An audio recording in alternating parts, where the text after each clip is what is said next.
Aloha, I'm U.S. Congressman Ed Case, and I welcome you to another edition of my Congressman Ed Case reports on Olelo Community Media. I do this show once a month, and I try to give you a sampling of what I'm up to here in Washington, D.C. As you can tell, we're here in Washington, D.C., or back home in the district, or somewhere else in the world. As I tape this, it is January 12th, 2023, and the 118th Congress has been in session now for 9 days. We started on January 3rd, and just to catch you up, each of our Congresses is a 2-year Congress. And so when we say the 118th Congress, we mean the 118th time that our country's Congress has gone into session for 2 years.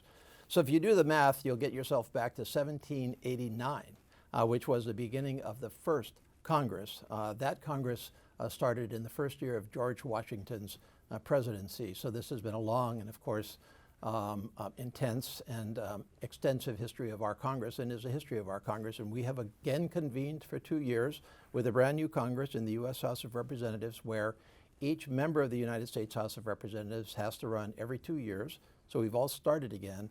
And although I said January 3rd as the start, you may recall that we didn't start exactly smoothly. We took 4 or 5 days before the other party, the Republican caucus, selected a speaker, and they voted eventually for their speaker. And we have to have a speaker before we're all sworn in. And so although it's been January 3rd, actually I and my colleagues were not sworn in until 1:45 a.m., as I recall, Saturday, January 7th. And so we've really been on the job with our oath of office for just 5 days. For me, this is my 6th oath of office. It is my 5th full term that I'm starting now. I had a bit of a 6th term, which was my other oath of office. And so I'm starting to hopefully know what I'm doing around here after several terms. For me, again, my mission is the same, to help our country in terms of national leadership, to contribute to national leadership, number one. Number two, to help our Hawaii, and with all of the areas that we need help with, Red Hill, education, I could go right down the list. And then finally, to help you with your issues, my constituents, with the issues that you have, whether they be veterans benefits, or Social Security benefits, or any question you might have, we are available to help. We will have information for you throughout the course of this broadcast. But the easiest thing to remember is ed.case@mail.house.gov. ed.case@mail.house.gov. Well, I have a full agenda to talk to you about, but actually this is not about me, this show, because I welcome my new partner, my full partner, representing Hawaii in our United States House of Representatives, and that is now U.S. Congresswoman Jill Tokuda. Congresswoman Tokuda, welcome. Thank you so much for joining us. Absolutely. And this is about me trying to give everybody a sense of who you are, and so we can get into some very heavy subjects, but you know, I'd rather just kind of talk a little bit more loosely and find out a little bit and let people know. This is, again, I would say to everybody that my relationship with my partner is really, really critical to Hawaii. Any congressional delegation is really rises and falls on the strength of the relationships among the delegation. But when you're in a delegation of 2, and that's all we have for Hawaii, we don't have 50 plus like California, or you know, even 20 plus like Ohio. Yep. We've got 2. And so if we're not on the same page, if we're not working together well, if our staffs are not working together, if we're not coordinated with each other, this doesn't really work. And Hawaii has had a really long and good history of its 2 U.S. House members mostly getting along. Doesn't mean we vote alike. Yep. This week, for example, we have voted on opposite sides of a couple of issues already. But it does mean that we try to coordinate, especially when it comes to Hawaii, and especially to helping our constituents. And so I'm talking too much. So I guess let me ask you. Let me just, you know, when did it actually hit you that you were a member of the United States House of Representatives? Well, I tell you, as you were mentioning, it was a bit surreal that the intention had been on January 3rd. I went downstairs and I got this pin here, which, you know, is one of the first ways to signify I am a member of Congress. This is an official pin that each member is given, and this is how we know that we're members of Congress. And everybody else knows we're members of Congress. This pin is new every Congress. Yes. gets you in, through security without going through the metal detector. So you pick up the pin and you really do think that a few hours later you're going to be raising that right hand, taking the oath, family and friends in the gallery watching you.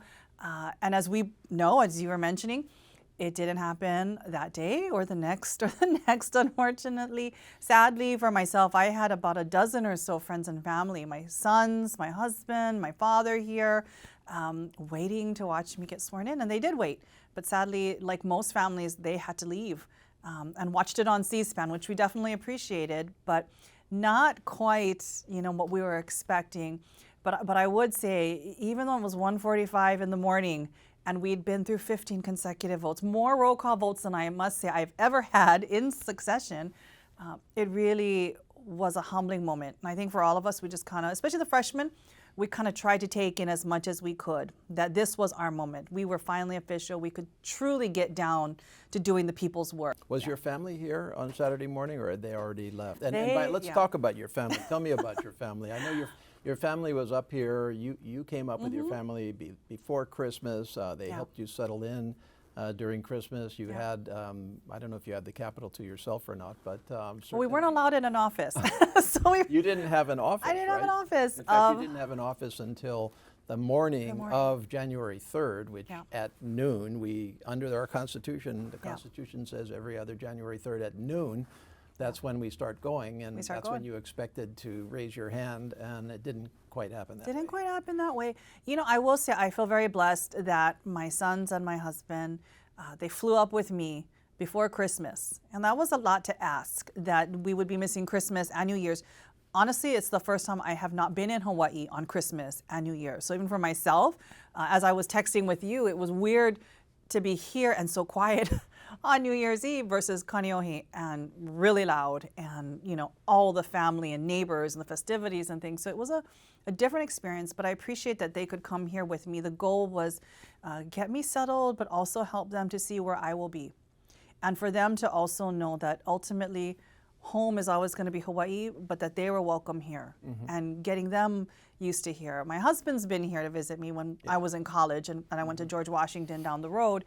My boys, this was the first time Matt and Aiden had set foot on the East Coast. 12 and 14, so I've got one at King and one at Castle. Same like my husband and I. You are a Kaneohe girl at I'm heart, a Kaneohe right? girl. My boys Like are you're born and raised, and you're like all the way Kaneohe, Castle, et cetera, right? Yes, we can trace back our roots on the Windward side, generations. Oh, really? Generations. Our first generation, landed. Well, I got the, I did, we did exchange texts, because I think you sent me a text somewhere around New Year's that you were, or maybe I saw a picture of you skating on the reflecting pool, which is the beautiful pool that's on the mall that's between the Capitol and the Lincoln Memorial, and I gather it was frozen over if you were. It wasn't. I think were it was wandering around on it. I think it was Christmas Eve actually, Uh-huh. and not skating because that's illegal.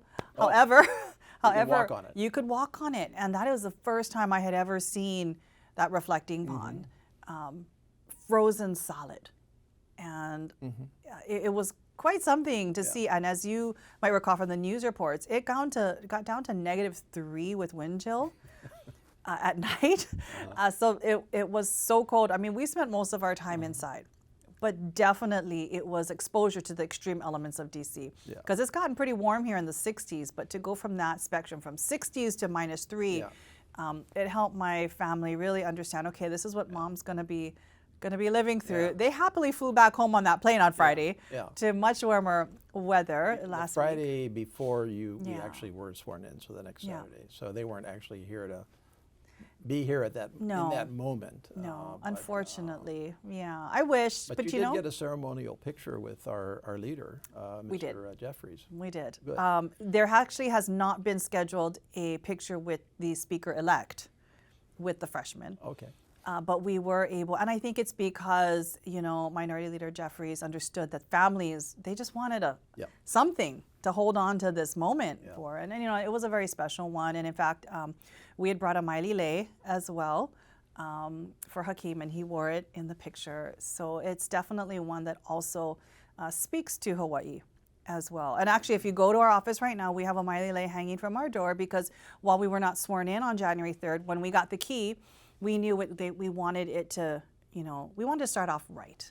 And so we did have a kumu come, and he did a blessing and a chant, and we kind of, blessed the office so that we could really bring to it all the good mana that we had from Hawaii right here to DC. And so we did make sure that we started off our term, regardless of this or not, the right way. Yeah. And meanwhile, I was back in Hawaii, pretty warm, and I sent you some pictures of the fireworks. Yes, You I said missed some that. of that might be at your house. It was probably my street, honestly, but it was just, it was nice to see that. We know fireworks is a controversial issue, but we also know that the way we start off the new year in Hawaii, whether it's cleaning, whether it's making ozoni, whether it's just gathering, quite frankly, you always did that miss too, that. as I recall from your social media. You were actually up here making your New Year's. As much of a New Year's feast as we Yeah. could with what we have here. But my father, my stepmom, my nieces were here, my auntie, and so, with my sons and my husband, we had a small gathering. It did not look like our normal, and the Yeah. food was not quite the same. I miss going to quinoa, by the way, because that's usually where I end up on Christmas and New Year's, is getting. Quinoa is a staple of Kaneohe. If you're in Kaneohe, craving good food, It's right next to Masa and Joyce's. which is another place, that I will be hitting up when I go home. My list is long of all the places that I need to eat. But definitely, again, miss, the traditional Yeah. celebration. And will definitely have my fill when I go back. So again, this is January 12th as we're taping this, and we're both heading home. I'm going this afternoon, and you're going tomorrow morning, I guess. And when did you leave Hawaii? Like, how long has it been? since you- the 19th, so 19th. almost a month. Oh, wow. Solid. What's the first thing you're going to do when you get home, aside from seeing your family, of course? Or maybe not even aside from Well, seeing my your husband will family. pick me up from the airport. Okay. Let's hope. So I should be seeing my family. Honestly, the first thing I may be doing is I still need to secure an office. So I may be stopping by a location that I'm hoping might be a district office for us. And we've got a couple of backups as well. But I will admit that my brain goes to where I'm having dinner. I'm not even And you going to know where lie. that is? I have the Zippies app on my phone. So not to sound so cliche like the first stop Zippies, but I can tell you that has already hit my brain. And so This is funny because I remember, you won the primary election back in August, and at that point, it became much more likely that you were going to be a member of Congress, and so we started meeting right away.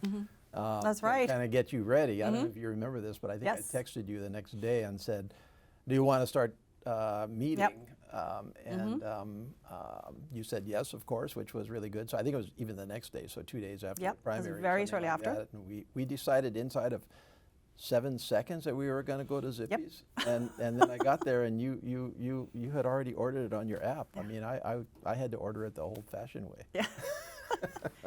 They do make it easier, and that way you can choose your specials. But that is definitely the go-to, yeah. right? As we know. Okay, well let's back up a little bit here, and I mean, what's your path? What was your path to Congress? I would say some would argue When it did you was. first think that you were going to go into public office? Oh, Like, who got you into that frame? You said you went to George Washington. I went to so that GW. You I was may have already. been infected here. I was infected a long time ago, and I tell people, it's a little funny. I don't come from a political family. My parents didn't vote Join the club. till I voted. Till I voted, mom and dad didn't. They were young teenagers when I was born, and not people really involved in the party. It's not like I was going to rallies with the family or they were in party politics or anything.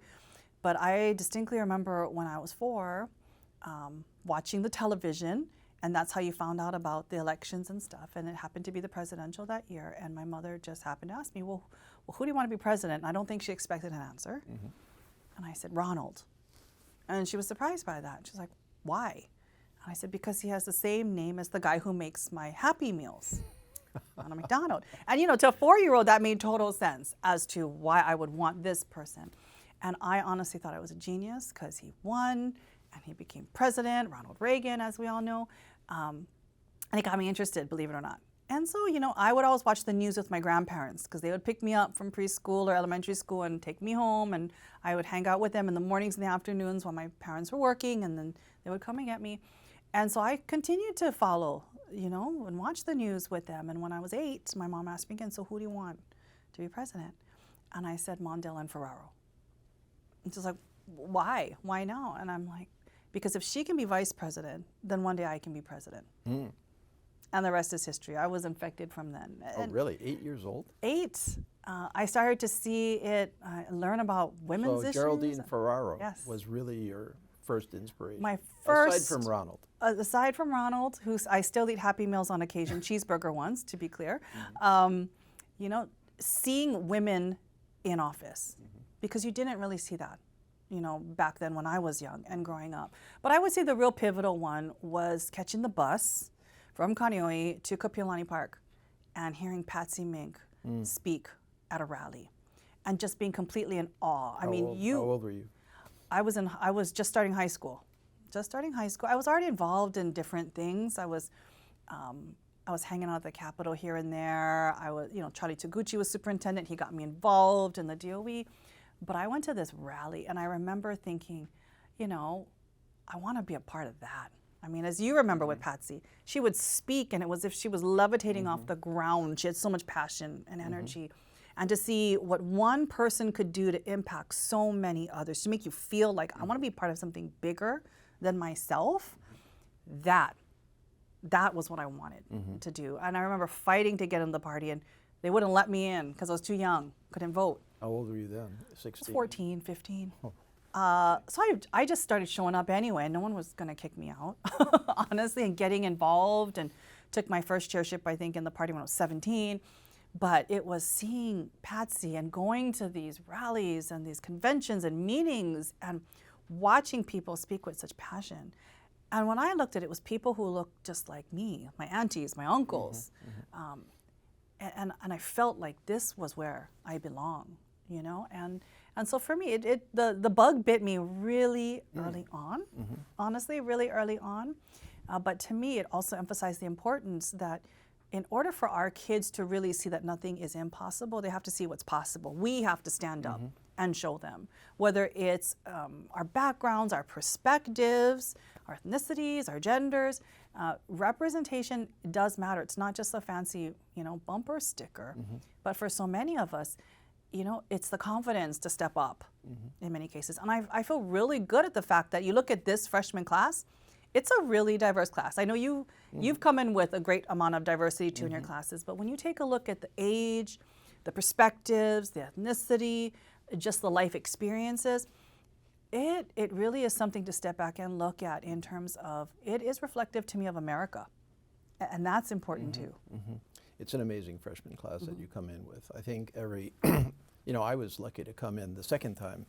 The first time I came in, of course, I didn't come in with a freshman class at all because I came in on a special election. Your special election. And so I always missed the fact that I didn't come in with a class. I mean, sure, I joined people once I got here, but they had already come in and bonded together and gone to orientations together and the rest of that. So I didn't have quite the same experience. Second time, though, I came in with one of the largest classes. That's true. 2018.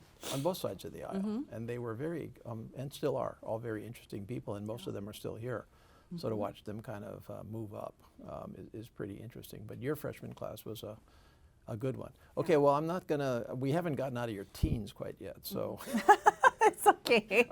I think we're, and by the way, what a contrast to my experience, because I didn't get there until a little later.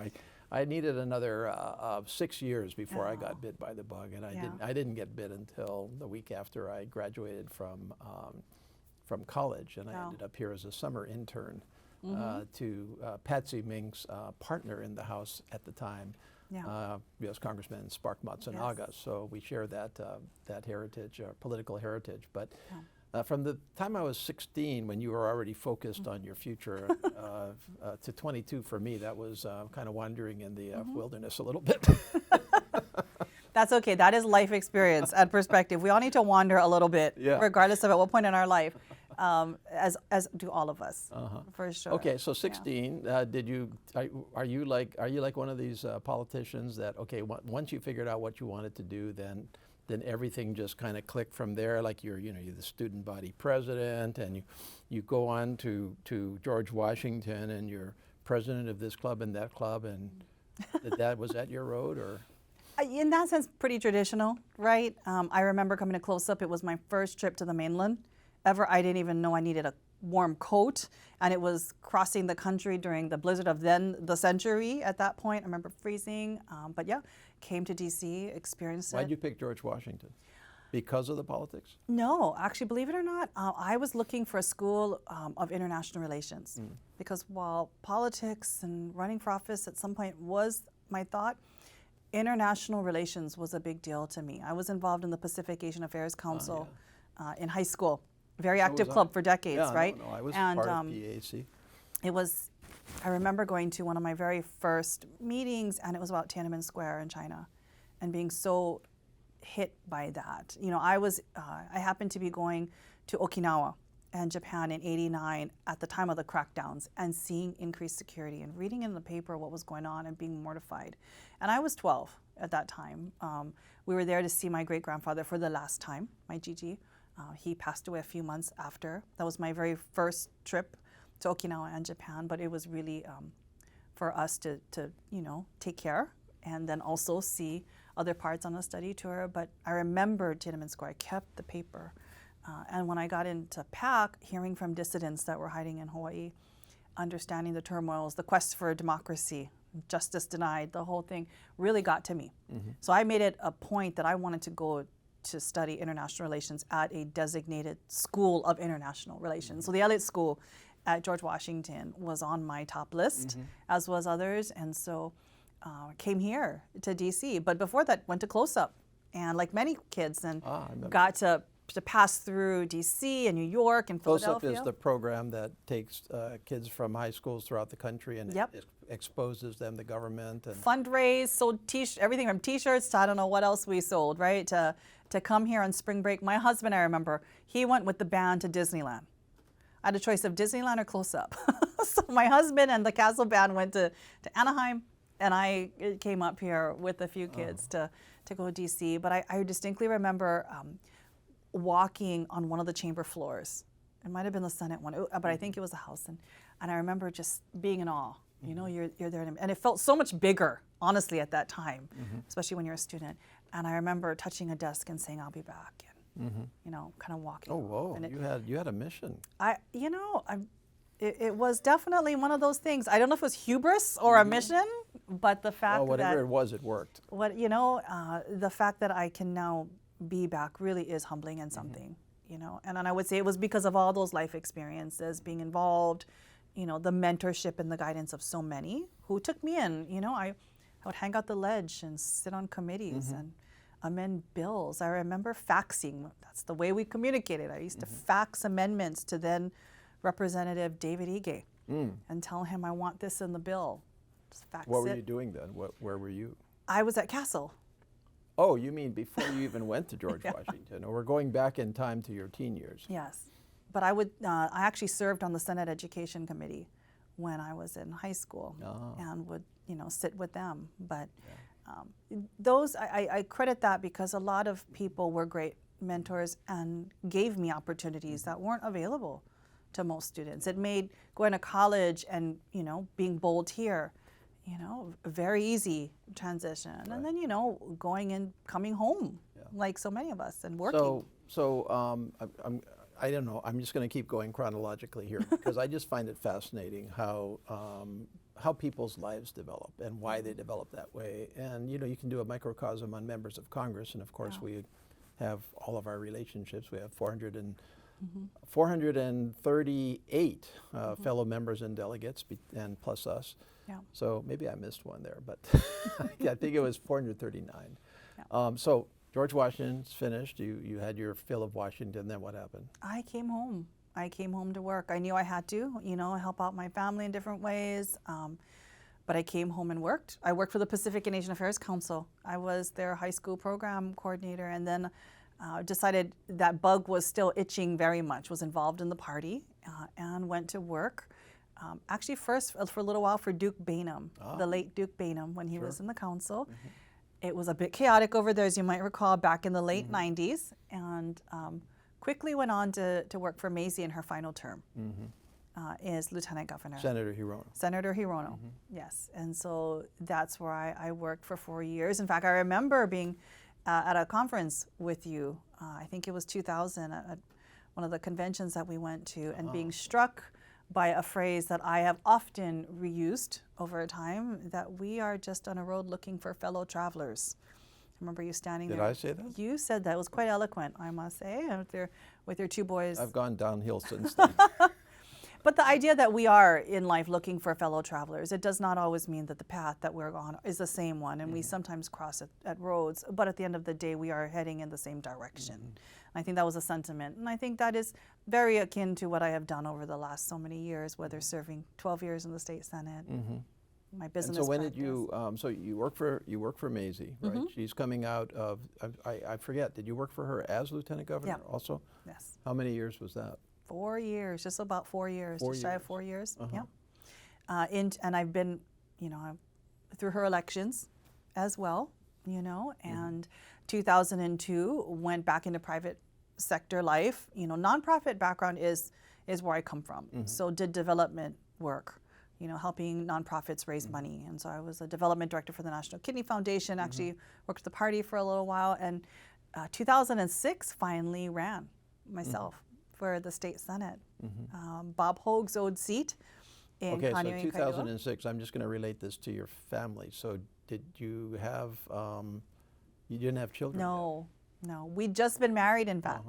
My husband and I have been best friends since we were 12, but we got married in 2005, and so shortly after, I And why ran did for you office. decide to run? I mean, and I ask you this because I think, a lot of times people ask me that are interested in politics, interested in serving, and they ask me, well, what's the secret? And I tell them that the biggest step you ever have to take is the step from not running to running. Yeah. And agree. and most people that are interested in politics don't take that step, Yeah. which is maybe good for us that have taken that step. But It's a terrifying step. I will tell you my Yeah. quick story on this, and you can see, and I'll see whether you had the same story. But knowing you probably have a different story. You probably knew darn well what you wanted to do. So I'm sitting there, right, and I had always thought about, because of my time with Spark Matsunaga, who is my mentor. I had always thought about running, but I'd never really found really the right time. But then somewhere around, and it was 1986, I had run and succeeded for a neighborhood board in Manoa. And even the act of submitting myself as a candidate for the neighborhood board scared the bejesus out of me. Like when you actually send it in and you know that everybody's going to be looking at you and you don't want to make shame or all that kind of stuff. But neighborhood board was neighborhood board, and I had a good year or a couple on that. But then it came 86, and there was an opening in the state legislature in Manoa, and I was 34 maybe. I was actually off on the right track at my law practice, well on my way to success in that area, but I had unfinished business, and so I decided that I would run. And so I spent an inordinate amount of time preparing, but it was really procrastinating is what it was, because I hadn't actually run. I hadn't actually gone out there and been in Canada. I could have walked away from that and had another life that would have been a pretty good life, I think. And nobody really ever would have known or really would have ever cared or really would have ever blamed me for not running, right? But I got to do this. I got to do this. And so comes the moment when I had to do it. I had my sign all made up. I had my plan. It was going to be 5:30 a.m. On Manoa Road, and waving to the people. And I was going to I had shock value. I didn't announce it. I was just going to go out there and start running. Actually, I take it back. It was not an open seat. I was running against Brian Taniguchi, the incumbent, Okay, well, which was very foolish because he was an entrenched incumbent, and he had a long and distinguished career after he beat me. by 36 votes. But anyway, back to the beginning. So I go down, there's a little side street where I was going to park. So I go down the side street, I park, it's 5:30 in the morning, the sun isn't even up yet. I'm by myself. I decided to do that. I take the sign out of the car. There's a hill that goes down to the main road. I walked down the hill. I got almost to the main road, and I turned around. And I started heading back to my car because I just thought, oh, this is the moment of truth. Do I really want to do this? I really don't want to do this. And then I started walking back towards the car, and I go, no, if I don't do this, I'll never do this. And so then I walked down, and I hesitated a little bit. And finally, I got to the street. I put up my sign and started waving, and the first car waved back at me. It's like, oh, okay. So I almost didn't make it. Yes. But did you have that experience, or were you just like, boom? No, well, I agree with you. That first step, that first step you take to run, to announce, to decide to be an actual candidate, not just thinking about it, is terrifying, no matter what point you are, no matter if you've run before or not. That is, people underestimate it unless they've done it themselves. And the first time I was pushed to run for the Senate was in 2000. This is before I was in my early 20s. And Governor then Ben Cayetano called me into his office a few times. He was pushing me to run for the Senate seat that I held ultimately. As you might recall, there was some pilikia, there was some issues with Marshall Ige and others then, and so they were looking for a Democrat. And they wanted me to run. And I remember telling him, Governor, I don't have anything to really offer the people yet. I've barely been on my own, paying my bills. I don't understand the business I need life experience to offer someone before I can really run with integrity and put my all. And I remember him telling me, well, you may never get this chance again. This might be it. If you want it, you have to take it now. Again, so many times for people who've run for office, it's others pushing you to the ledge. You're the one who has to ultimately take that step and see if there's solid ground or not. And I remember a very good friend of mine calling me at night, a political person, and saying, only you can decide when it's right to run or not. Don't let people push you. And I made the tough decision to say, no, not yet. And I remember telling Governor, but when I'm ready, I will tell you, and you can support me then. And 6 years later, I did run for the exact same seat. And I won because I felt at that point I had the life experiences, the struggles, the hopes, the everything to really start to be able to really represent people in earnest and understand what it was like for my neighbors, for the community, constituents. But even for me, taking that first step, I wasn't so bold as to just jump out into a sidewalk with my sign all of a sudden and say, hey, here I am. But that first announcement that you make, right? It is scary because there's no turning back. Once you go publicly out that I am a candidate for X office, you can't turn around and change your mind. And that is very scary. I would tell you what was even more scary for me as that first step was after losing. I ran for lieutenant governor, came very close in 2018. You were successful. I got really close in 2018 running for lieutenant governor, deciding to run again after losing. It's even more terrifying than the first time that I ran because it's almost as if so much more is on the line for you. You can't lose again. People are instantly judging. When you first run for office fresh out of the gate, there's a lot of optimism, encouragement, support. When you've lost, as some of us know, there's a lot of critical comments and thoughts and pressure there as well. So I would say the most terrifying moment for me was a decision to run again after I lost in 2018. Was that your first loss? It was my first loss. It was a big one. You lose statewide. That's not a small thing to lose on. Lost with my head held high. I felt good about it. But nonetheless, I knew that so much was riding on the next election. And as you know, even for that, untraditional, I set out, a year ago, I was running for lieutenant governor again because we'd done well, because that was a path to serve. And with 100 days to the primary, decided that the real way that I could best serve was here in Congress, that the need was great. Well, you said you were going to be back. And all those years making good on my promise. You had to make good on it. You had to find that desk again. I had to find the desk again, but more importantly, knowing that for everything I wanted to do, that this was a way I could really make change. Remembering the folks that have sat in our seats before, that really showed us that it is absolutely possible to impact the lives of people in Hawaii, but quite frankly across this country as well. And we know we're in that critical juncture in time and history where we need strong people to stand up. And so it was scary both times. Yeah. But one where, as I you got know, the losing out of the way early. I lost twice before I ran again. well, you know, I lost 86, lost 88, and then I went on to another life. I said, okay, fine, I guess I just am not viable. You know, this is not going to work.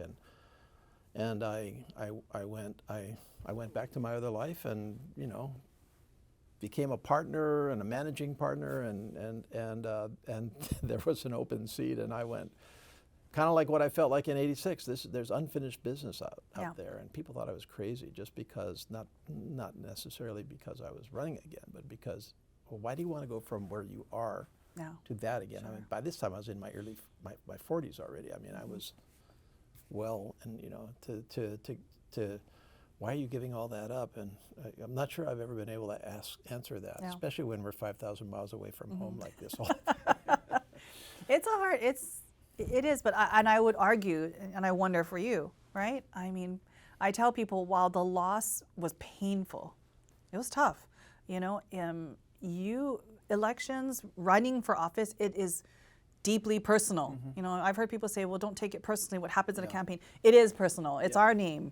It's our families that suffer with us, that hurt for us, right? So it's deeply personal, you know, but at the same time, while it's painful, that loss, I would argue it was the best thing that happened to me. Yeah, I mean, I don't know how many actual election nights I've been in. I counted it up a couple of months ago, and I know it was in the high teens. It might be somewhere around 20 at this point. And I have one more than I've lost, but I've lost. And I think I can fairly say that some losses are far more painful than others. Like some losses are, okay, fine, that didn't work out, and I feel bad about it, and especially for everybody that helped me and my family and who's vested in me, but it's not going to be something that, you know, it's not going to take me a long time to get over. But there have been losses that have taken me a long time to get over. And those are the ones that get you to the point that you were making earlier, which is when you go through those losses, then you ask yourself whether you want to risk that again. Yeah. But on balance, winning is better than losing. So. I would agree by far. But, you know, I think for me it was really humbling and really important too, right? I mean, in 2018, I left at that point a 12-year career in the state Senate. Chaired everything from Ways and Means, big committee in Hawaii, right, to education, labor, agriculture, Hawaiian affairs, all of those committees, and had a big loss. But 4 years back in the private sector, civilian life, if you will, essentially, and really getting hit in the face of this is what it's like to be on the other side of the table.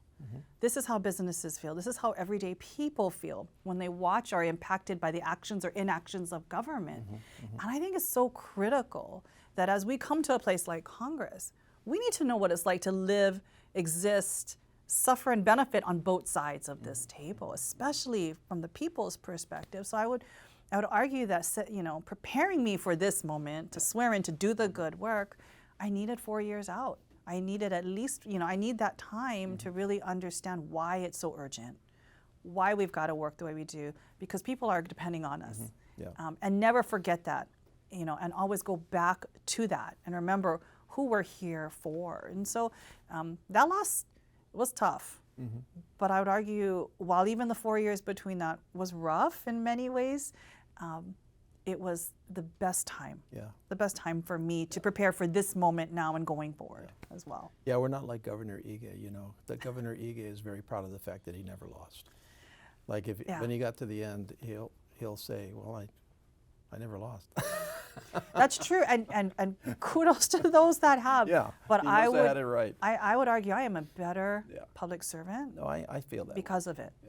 So you've got one big first, which I heard you talk eloquently about as being the first Okinawan American, Uchinanchu, right? And I think haven't we pretty much confirmed that now?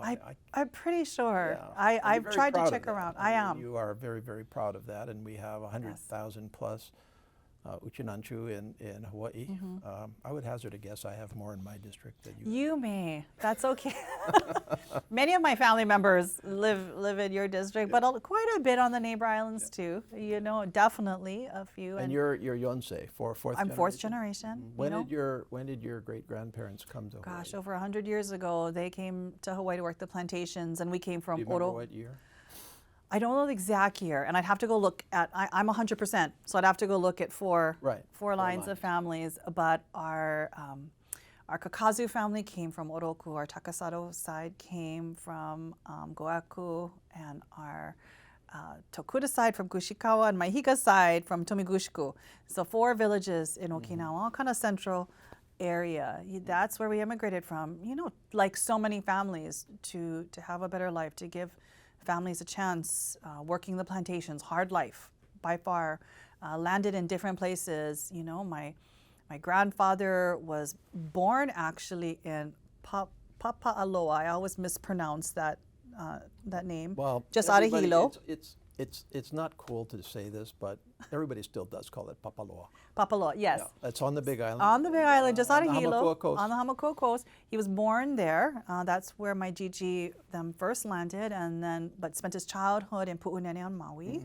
Learned to swim in the ditches there, part of the 3 Year Swim Club, and my grandmother folks, our Kakazus, were on the windward side of Oahu. Our Tokudas were at Puhi Camp on Kauai over there. In fact, you'll still see our headstone in the old plantation graveyard over there. And so we've settled on a number of the different islands. For me, home being Kaneohe and on the windward side. But being able to then represent an area like CD2, which is all of our islands and our rural communities. Our family has literally called this home for 4 generations. Did you and talk that's about that important. along the campaign trail? I did, because as you know, serving in CD2 before, there is a concern about representation for neighbor islands and our neighbor island communities, and can you really understand what it's like? And I'll be honest, we will never fully understand. Well, you grew up on the Big Island. From the Hilo, yeah. Yes. And actually, interestingly, to compare notes with you, I'm 4th generation also in Hawaii. And my first generation was Maui. My second generation was Kauai. My third generation was Hilo. And along the way, people were in Oahu. So, and actually, interestingly, I didn't know you had family at Punene. My wife's family, she is Sansei. And her family stopped off in Punene for a generation before they went to. So now I've got to go research this to see if they were there at the same time. They could have been at some point. You know, my Takasato side did jump around. In fact, my grandfather went back to Okinawa even and studied. He was in the military intelligence service because he had the ability to speak, write. Part of it because of his studies. Sadly, I think that also resulted, you know, because of the movement back and forth, my great-grandfather was interred during World War II at the same time. So while he was in the MIS, my Gigi was in Santa Fe. He was pulled from Pu'unene to Honouliuli on Oahu to, I think it's Sharp Park in California, to Santa Fe, New Mexico. You know, but again, when we look, you know, very proudly, I look back at our history and our immigration from Okinawa, and it's so similar to many of the families in Hawaii, and quite frankly, in other communities across our country and states across our country as well, in terms of that shared experience. And to me, it just makes us stronger, but more importantly, as you well know, it's a lot of responsibility on our shoulders too, to represent well. And to make sure that we do good by the generations that came before us, regardless of where we immigrated from, but to really do good by their sacrifice. And so that's important to me, to represent our Okinawan heritage. I am looking forward to going to our, you know, first HUOA, our Hawaii United Okinawan Association event. While I'm home, I literally will be able to go there. It's the day before I come back to DC, but to be able to celebrate with so many of my fellow Uchinanchu. The incoming president is actually from one of our clubs, our Oroku club, so very proud of her. And yeah, that I'm very proud. And I think your first visit back to Okinawa is going to be pretty interesting also, as a member of the United States Congress. I actually missed out on what should have been a recent visit because of the elections. So as you may well know, every 5 years there is a taikai. It is basically where I call it all the Okinawans go home. And literally, it's a welcome home banner at the airport. It's that kind of feeling, and thousands go from Hawaii alone to Taikai. And it was last year because the pandemic pushed it off from when it should have been in 2021. Sure. So we were supposed to go, but we couldn't go with the election. You weren't a member of the United States Congress then. No. Now you're going back as. I mean, that's going to be quite an event when you do that. So it would be great to see you there. Yes, at that. I just want to eat the food. I gotta admit. Well, you may want to be eating the food, but they will have some other things in mind for you. Well, very. You probably get a parade down Main Oh Street. gosh, I hope not. I think they did do that with Governor Ige though, but no. Yeah. But definitely just understand the tie, as you know, between Hawaii and Okinawa is very, very strong. I know there's even some very active clubs on the West Coast as well. I think we just got to keep that connection strong. There's so much we can share. Yeah.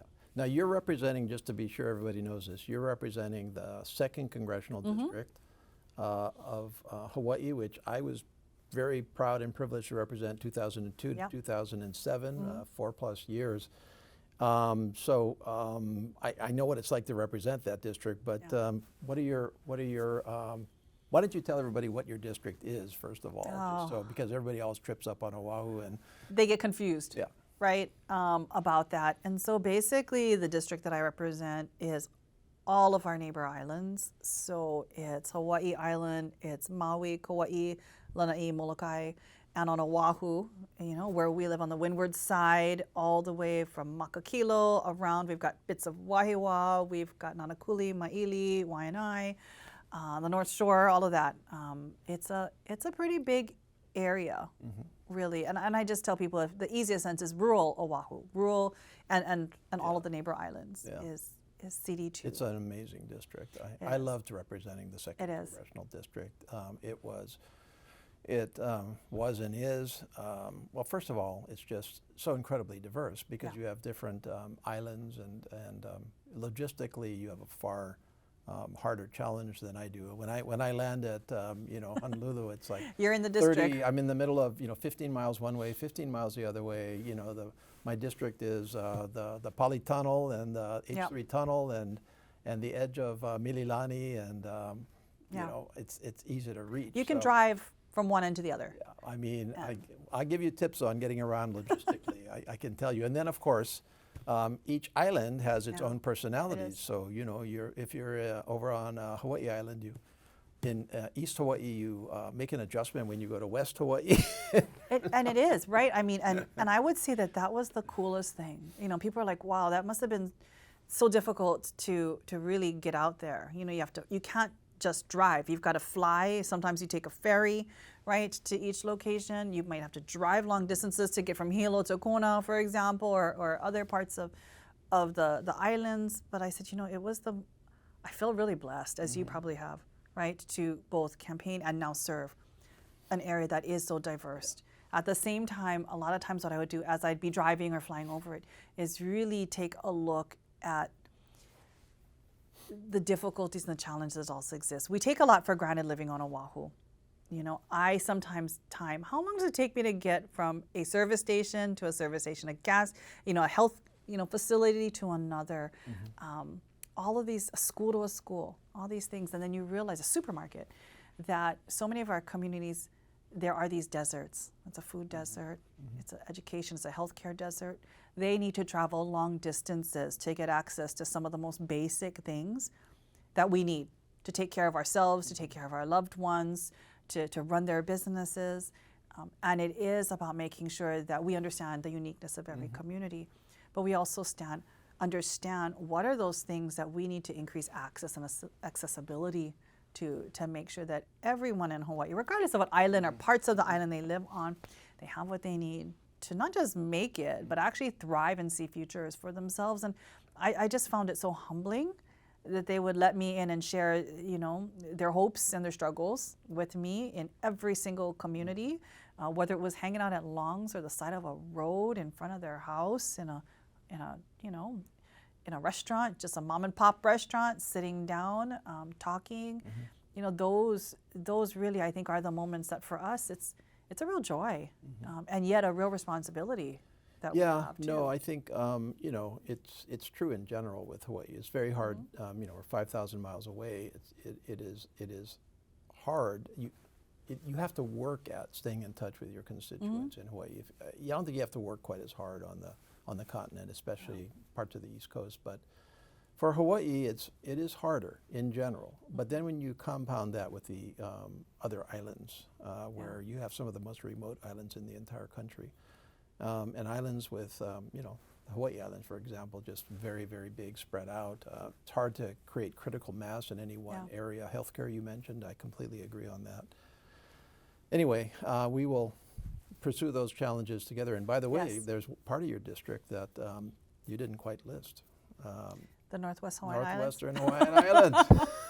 Don't forget them. I apologize to the researchers and the many birds that are habitants over there. But so I get elected in a special election, right? It's late 2002, and you know, I knew enough at least to know that the Northwestern Hawaiian Islands were part of the state of Hawaii, all the way up to Midway. Yep. And so I knew that, which is a little known fact actually for most people. I don't know why I knew it, I just did. And so I'm flying up, right? I'm flying up after winning the special election to get sworn in. And I'm looking at the map that's in the, you know, the magazine. And I look at the Northwestern Hawaiian Islands and I say to myself, you know, there's a state of Hawaii. They must have a congressional representation. And so I land and I go to my staff and I say, who represents the Northwestern Hawaiian Islands? Is he? Well, you do, Congressman. That's how I figured. So that's how I got interested in Papahanaumokuakea and all. And you've been there. I've been there. Yeah, I have not been there yet. Well, you perhaps will have an as the member of Congress representing, I should go over there. You have to go out and inspect your you know, district. Ooh, that's critical, and right? you know, there's reason for you to do that. Yes. To actually understand what we're doing out there. Just one of the most precious places on the entire planet is now your kuleana. Well, as we both know, and we'll work hard together on, you know, Hawaii is an absolutely special place, but on the front doors of climate change as well, and we're seeing it, and we've got to protect it. It's not just a campaign slogan, it's real life for us, as I tell people. We're seeing it everywhere, and so your service on the Natural Resources Committee, the work that we'll do in various coalitions, I think is really important for us to make sure that people are struggling at home with the impacts of climate change. Quite frankly, affordability, access to healthcare, education, all of these things, jobs, housing, that is definitely something that is urgently always top of mind for me, that we're gonna have to do something about all those so that things. brings me to the question, now that we only have 5 minutes left, but like, what's your agenda? I mean, where do you actually, what's your channel? Where do you want to focus? I think that's one thing, you know, you're sitting here in Congress, and I think one of the toughest lessons to learn, hopefully you learn it early, is that you can do anything you want in Congress, but to really have an impact, you can't do everything. You've got to find your lanes where you can make the maximum impact, and that's a matter of what your constituents need, what your committees are, what your own you know, passions are, and hopefully that all comes together. But how does it shake out for you? Well, you know, you're absolutely right. And that was, you know, always good advice that I've gotten from you and for others. You know, try to contain yourself from just turning on the fire hose and being overwhelmed by everything that you want to do. But for myself, it always boiled down to our kids. You know, every night that is my pulse. That is my North Star. I look across the kitchen table at my children, my nieces, and I ask myself, what's their future? Do they have a future in Hawaii? Do any of our kids across the country, where they live, see a future for themselves in the place they want to live? And sadly, in many cases, and we've seen in Hawaii, answer is no. And our families and our kids have become our greatest export. And so are we going to act with the urgency of parents, people who care, to make sure that as our children step out, do they have a house? Can they afford to put food on the table? Do they have good jobs? Are we making sure the environment and the resources we leave behind to them are sustainable? Whereas less than an hour from my house, I have got a highway falling into the ocean with no end in sight right now. And so for me, it's acting with urgency to make sure every child can see a future for themselves where they want. And it's always come down to education, affordability, access to the basic Maslow kind of things, health, mental health services. And so that's really where I put my priority is, remembering my North Star, which is our kids and our families, and fighting for their future. And it sounds broad, and yet I think it is about being targeted and specific because people cannot wait. There is urgency, and I think for us as parents, we especially see it because we know that every day that goes by, there's less of a chance that my two sons, your kids, your grandkids, your grandchild will be able to really make a life where they choose versus making an impossible decision to leave because they feel they can't. Well, that's still pretty broad. So that's fine. So I think I understand that to mean that you're really focused in on certainly education, certainly healthcare, certainly housing, the social safety net, opportunity, those areas, right? Many different areas. We could probably take up a whole nother episode talking about what I want to focus on. Well, we can just roll into the next hour if you want, but I have to catch a plane. I know you have to catch a plane. I've got some time. But, again, I think it really is, about taking a look at how I can make the most impact. I'm very much hoping, and by the next time, or maybe by the time the show airs, we may know, but hoping I will be able to serve on the Education and Workforce now named committee. Agriculture, ag is not just food productions, it's supporting farmers. It's a lot of rural development support. CD2, as you know, is very rural, and we can access a lot of supports through that. And we've got the Farm Bill reauthorization coming up. So this is the National Farm Bill. The National Farm Bill? Agricultural program. It comes along every so many years, 5 years, right? And so this is our opportunity to impact agriculture, and you're going to be on the front lines of that. And there's feeding programs in there, there's housing programs in there, there's rural supports. And so I think for myself, these two committees are really paramount to making sure that as I look for that chance for our kids, serving in those committees really would be that opportunity, especially at education. I think many folks back home know that I've been fighting for early childhood and supports for preschool since my babies were babies. And now, as we said, they're in high school. I used to carry them to the rallies and as we started to start up the programs in Hawaii, and now they could carry me pretty soon.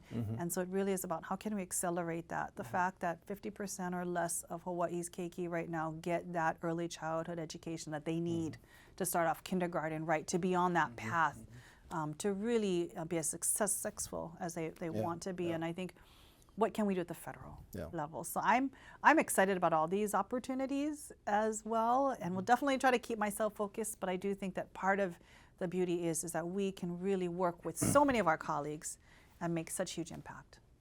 Okay, well, we're coming down to the end here, so I've got to turn to the camera and close this. I've just incredibly enjoyed this 1 hour with my new partner in the United States House of Representatives, U.S. Congresswoman Jill Tokuda. I think you can tell from this short episode that she is armed and dangerous. She's as ready as anybody's going to be. And I'm really excited to see how this road goes for you. You have so much talent and experience and passion. I'm going to look forward to being your partner. Yes. I'm U.S. Congressman Ed Case. Until the next time, aloha.